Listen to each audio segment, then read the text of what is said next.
नमस्कार। ये आकाशवाणी पटना है। अब आप खालिद रशीद से प्रादेशिक समाचार सुनिए। पहले मुख्य समाचार। बिहार विधानसभा ने पेपर लीक रोकथाम से संबंधित विधेयक सर्वसम्मति से पारित किया। दोषियों को 3 से 10 साल के कारावास और 1 करोड़ रुपए तक के जुर्माने का प्रावधान।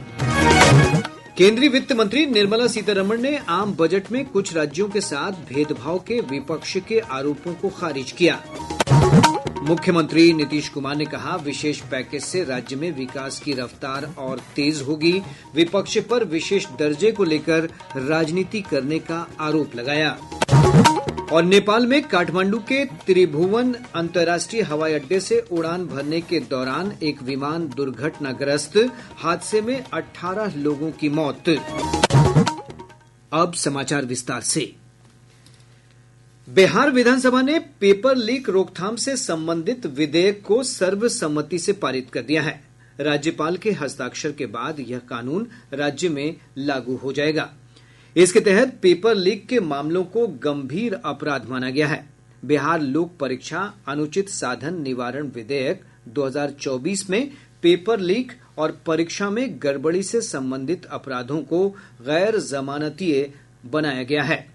इस विधेयक में दोषियों को 3 से 10 साल के कारावास की सजा और 1 करोड़ रुपए तक के जुर्माने का प्रावधान है। विधेयक में कदाचार में लिप्त अभ्यर्थियों के खिलाफ भी कार्रवाई का प्रावधान किया गया है। दोषी पाए जाने पर अभ्यर्थियों को 5 से 10 साल की सजा तथा 10 लाख रुपए तक के जुर्माने का प्रावधान है। इसके अलावा जो भी संस्था पेपर लीक में शामिल पाई जाएगी उसे काली सूची में डाल दिया जाएगा। संसदीय कार्य मंत्री विजय कुमार चौधरी ने विधेयक पेश करते हुए सदन को इसकी आवश्यकता से अवगत कराया।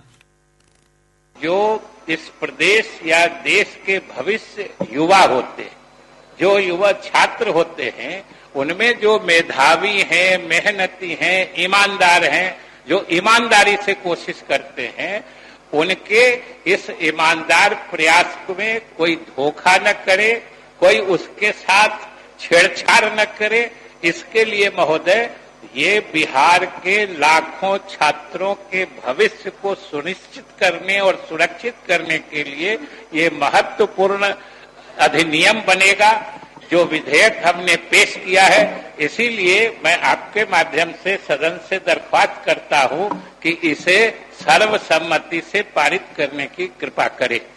प्रश्न यह है कि बिहार लोक परीक्षा अनुचित साधन निवारण विधेयक 2024 स्वीकृत हो।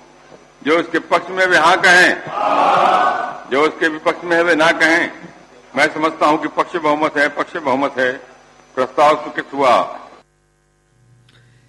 इसके पूर्व बिहार विधानमंडल के मानसून सत्र के तीसरे दिन आज आरक्षण, सिंचाई और बिहार को विशेष राज्य के दर्जे के मुद्दे को लेकर विपक्षी सदस्यों ने दोनों सदनों में जमकर हंगामा किया। राजद, कांग्रेस, सीपीआईएमएल सदस्यों के विरोध प्रदर्शन के बीच विधानसभा की कार्यवाही कई बार स्थगित करनी पड़ी। सदन की कार्यवाही आज शुरू होते ही आरक्षण के मुद्दे पर सरकार से जवाब की मांग करते हुए विपक्षी सदस्य सदन के बीचों बीच आ गए। सदस्य तख्तियां और पोस्टर लेकर नारेबाजी कर रहे थे। विधानसभा अध्यक्ष नंदकिशोर यादव ने सदस्यों से शांत होकर अपनी जगह जाने की अपील की, जिसका हंगामा कर रहे सदस्यों पर कोई असर नहीं हुआ। हंगामे के बीच सदन की कार्यवाही कई बार स्थगित की गई। इधर विधान परिषद में भी विपक्षी सदस्यों के हंगामे के कारण विधायी कार्य निपटाने में लगातार बाधा उत्पन्न हुई। केंद्रीय वित्त मंत्री निर्मला सीतारमण ने आम बजट में कुछ राज्यों के साथ भेदभाव बरतने के आरोप को खारिज कर दिया है। आज राज्यसभा में शून्यकाल के दौरान उन्होंने आरोप लगाया कि कांग्रेस के नेतृत्व में विपक्ष लगातार ये धारणा बनाने का प्रयास कर रहा है कि विपक्षी दलों वाले राज्यों को बजट में कुछ नहीं दिया गया है। उन्होंने स्पष्ट किया कि किसी भी बजट में हर राज्य का नाम नहीं लिया जा सकता। वित्त मंत्री ने कहा कि अगर किसी विशेष राज्य का उल्लेख बजट भाषण में नहीं है तो इसका मतलब यह नहीं कि केंद्र सरकार की योजनाओं का लाभ उन राज्यों को नहीं मिलेगा। इससे पहले आज संसद के दोनों सदनों में बजट में कई राज्यों की अवहेलना का आरोप लगाते हुए कांग्रेस, सपा, टीएमसी और अन्य विपक्षी दलों के सदस्यों ने हंगामा और नारेबाजी की। राज्यसभा की कार्यवाही शुरू होते ही विपक्ष के नेता मल्लिकार्जुन खड़गे ने इस मुद्दे को उठाते हुए आरोप लगाया कि केंद्रीय बजट सरकार को बचाने का प्रयास है। उन्होंने कहा कि विपक्ष इसका विरोध करेगा। ये तो अन्याय के खिलाफ लड़ रहे हैं। जो बजट में हमको कुछ नहीं मिला, सारे बहुत से स्टेट को निगलेक्ट किया गया। इवन बिहार और तेलंगाना को सिर्फ उनको जस्ट टू सेटिस्फाई उन्होंने किया, लेकिन उससे कोई फायदा होने वाला है। श्री खड़गे ने यह भी कहा कि विकास कैसे होगा जब बजट ही संतुलित नहीं है। बाद में विपक्षी दलों ने सदन से वॉकआउट किया। इधर लोकसभा में भी इसी मुद्दे पर विपक्षी सदस्यों ने सदन से वॉकआउट किया। अध्यक्ष ओम बिरला ने इस पर आपत्ति दर्ज की और कहा कि सदन को शून्यकाल के दौरान योजनाबद्ध तरीके से बाधित करना सही नहीं है। संसदीय मामलों के मंत्री किरेन रिजिजू ने भी विपक्षी सदस्यों के व्यवहार पर सवाल उठाया। उन्होंने कहा कि सर्वदलीय बैठक के दौरान सभी दलों के नेताओं ने सदन की सुचारू कार्यवाही चलाने पर सहमति व्यक्त की थी। उन्होंने कहा कि प्रश्नकाल के दौरान विरोध प्रदर्शन उपयुक्त नहीं है। मुख्यमंत्री नीतीश कुमार ने बिहार को विशेष पैकेज दिए जाने पर प्रसन्नता व्यक्त की है। विधानसभा में आज विपक्षी सदस्यों के हंगामे के बीच मुख्यमंत्री ने कहा कि कांग्रेस और राजद के विधायक हाय हाय कर रहे हैं। उन्होंने कहा कि राजद केंद्र में यूपीए सरकार में शामिल था, तब विशेष राज्य का दर्जा क्यों नहीं दिया गया। आज जब हम तो 10 से आंदोलन कर रहे थे जी, बिहार को विशेष राज्य का दर्जा मिले, आपका पटिया नहीं किया। ये दोनों एक साथ थे, अब आजकल बोल रहे हैं ऐसे ही काहे बोलते हैं। और हम लोगों ने केंद्र को जो कह दिया, तो केंद्र ने विशेष राज्य के दर्जा के अलावे कई तरह से करना शुरू किया लोगों को, और आप देख रहे हैं कि अतिरिक्त रूप से मदद दे रहा, और जो कुछ भी हम लोगों ने जिसके लिए कहा है उसके लिए भी वो कहेंगे। श्री कुमार ने कहा कि आरक्षण का दायरा बढ़ाने के लिए भी हमारी पार्टी सुप्रीम कोर्ट तक गई। श्री कुमार ने विपक्ष पर आरक्षण के मुद्दे पर लोगों को गुमराह करने का आरोप लगाया और उनको देना शुरू कर दिया अब 5 साल के लिए, और इसके बाद और 9वें नंबर पर करने के लिए भी हम लोगों ने किया। तो अभी पटना के हाई कोर्ट ने रोका और तत्काल राज्य सरकार ने सुप्रीम कोर्ट में कर दिया है कि जो हाई कोर्ट का है फैसला, उसके खिलाफ राज्य सरकार ने किया। प्रादेशिक समाचार आप आकाशवाणी पटना से सुन रहे हैं। ताजा समाचारों के लिए आप हमारे एक्स हैंडल AIR News _ पर जा सकते हैं। नेपाल में काठमांडू के त्रिभुवन अंतर्राष्ट्रीय हवाई अड्डे से उड़ान भरने के दौरान आज नेपाली एयरलाइंस का एक विमान दुर्घटनाग्रस्त हो गया। इस हादसे में 18 लोगों की मौत हो गई। जानकारी के अनुसार विमान मरम्मत कार्य के लिए 19 कर्मचारियों और तकनीशियनों को लेकर पोखरा जा रहा था। चालक दल के सदस्यों में से एक व्यक्ति को बचा लिया गया है। आम बजट में बिहार में रेलवे की आधारभूत संरचना के विकास के लिए 10,033 करोड़ रुपए का प्रावधान किया गया है। रेल मंत्री अश्विनी वैष्णव ने कहा है कि इस राशि से राज्य में लंबित पड़ी रेल परियोजनाओं को पूरा किया जा सकेगा। केंद्रीय बजट में कैंसर की 3 दवाओं से सीमा शुल्क हटा लेने के फैसले से कैंसर पीड़ित मरीजों और उनके परिजनों को राहत मिली है। केंद्रीय वित्त मंत्री निर्मला सीतारमण ने कल संसद में आम बजट में कैंसर की 3 अतिरिक्त दवाइयों पर सीमा शुल्क में छूट देने की घोषणा की थी। इन दवाओं में स्तन कैंसर के लिए ट्रेस्टुजुमैब डेरक्सटेकन, फेफड़ों के कैंसर के लिए ओसिमटिरनिब और पित्त तथा फेफड़ों के कैंसर के लिए डुर्बामुलैब शामिल हैं।